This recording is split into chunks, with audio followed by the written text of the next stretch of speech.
Hello, what is up, everyone here on YouTube? It's Friday, and you know what that means. It is now time for another VMX Bold Review dito sa Fridays with VMX only on Harriet.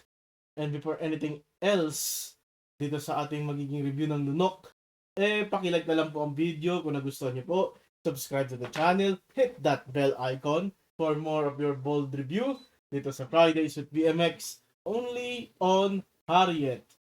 At bago yan, live update muna tayo, okay? So, July 28, I will be taking on the Tombstone Challenge. What is the Tombstone Challenge? Siya yung burger sa Zarks na 8 yung patties. Okay?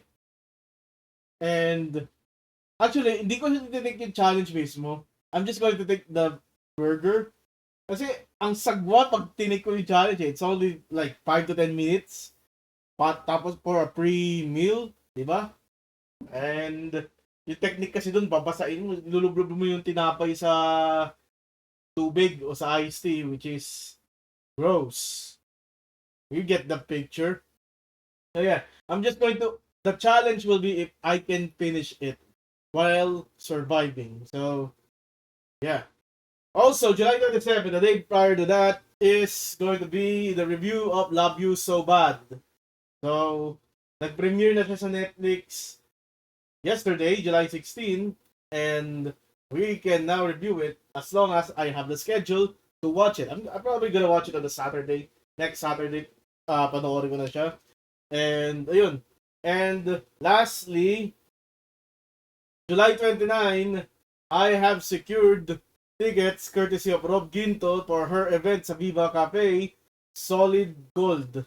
So, finally, after like 2 years na gusto ko pumunta sa Viva Cafe, makapunta na tayo sa Viva Cafe, makapasok na tayo.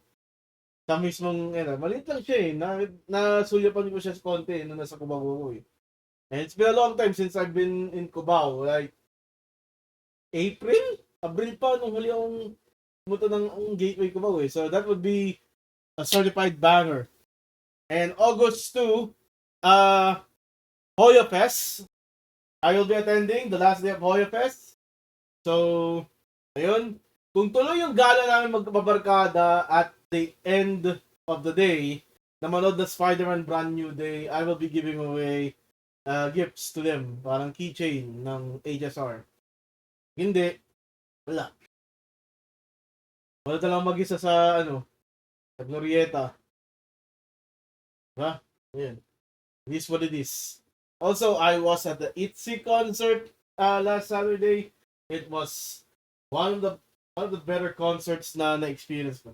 One of the better concert experience, okay?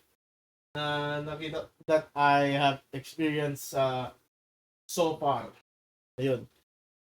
Ayun, kung sakali man hindi matuloy pa to, let's go for the review of Lunok. Lunok is starring Astrid Lee as ano ba si Astrid Lee dito? May and Alison Ross as Jen. Si Alison Ross pala, hindi ko sure na mukhaan.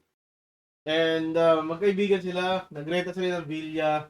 And then meron silang dalawang kasambahay, si Bongbong tsaka si Seb with the call of his life.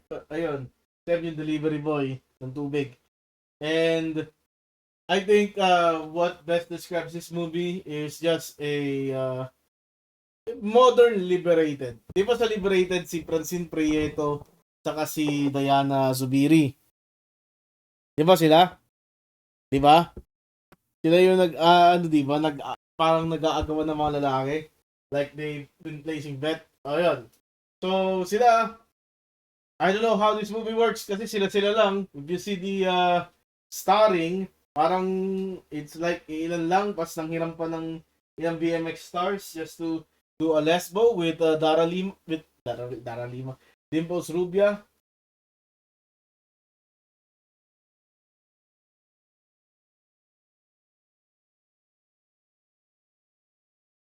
So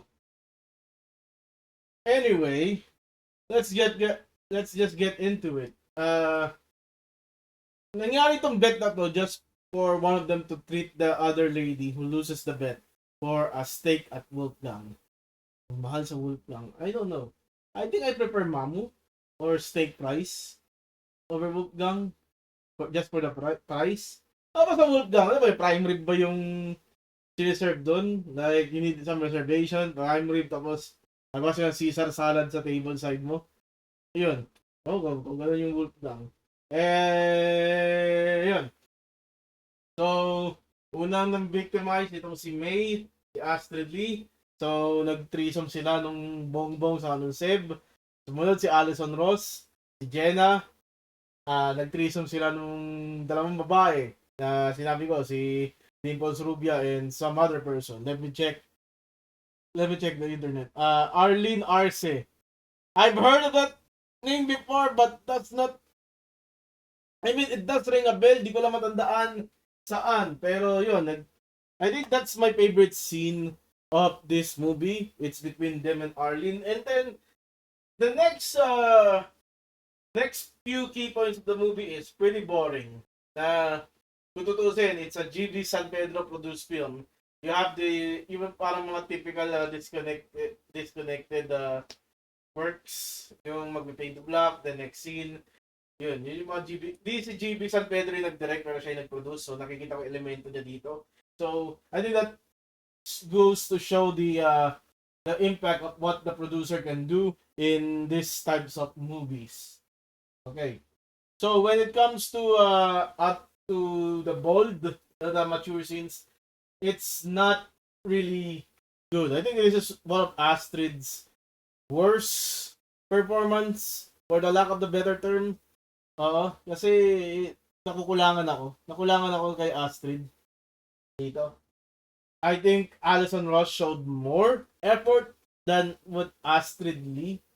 And then the ending is na-realize ni Alison na hindi sila nag-work ng mga lalaki because si Astrid Lee yung gusto niya. And then true love kasi dalawang babae. Tapos si Bongbong ay isang estapador. It is like one of those parang pre-not out sa buong pelikula na si Bongbong may hidden identity.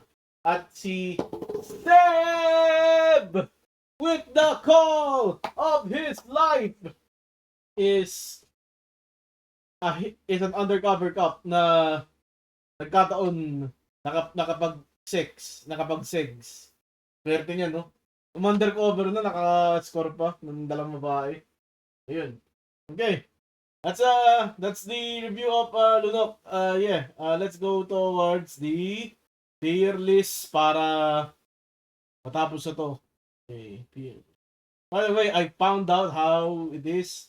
Dito, I think the new setup is like yung window capture is pinag-isa sa screen capture.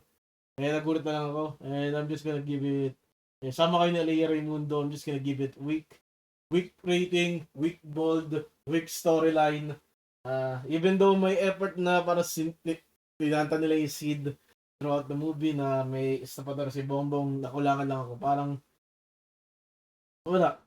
Pinakita nyo lang masama si Bongbong. BBM. Okay. Next week, let's go tune in. What's the next review next week? Let me check.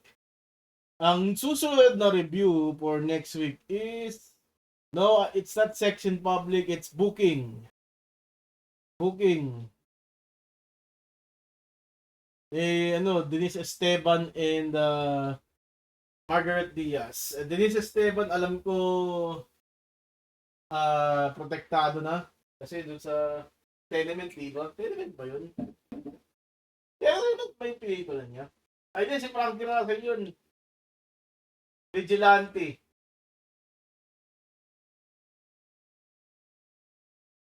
Hindi. Vigilante si Rob Ginto eh. Teka. Si Rob Ginto yung nasa nang pumuporma ng kabaril. Tapos hindi siya nakabaril. Diba? Kalimutan ko na yung pelikula. Basta si Marco Gallio kasama doon. Magkapatid sila. Yun yung Blood versus Duty na DS County. Okay. That's my review of Lunok. See you next week. Di ko review Sex in Public. It's just a Viva Max feature. Unless may mangyari. Kailan ang ganda nung nagtalik nag-flirt lang si Ashley Lopez si Vern K buong pelikula. Okay, peace out.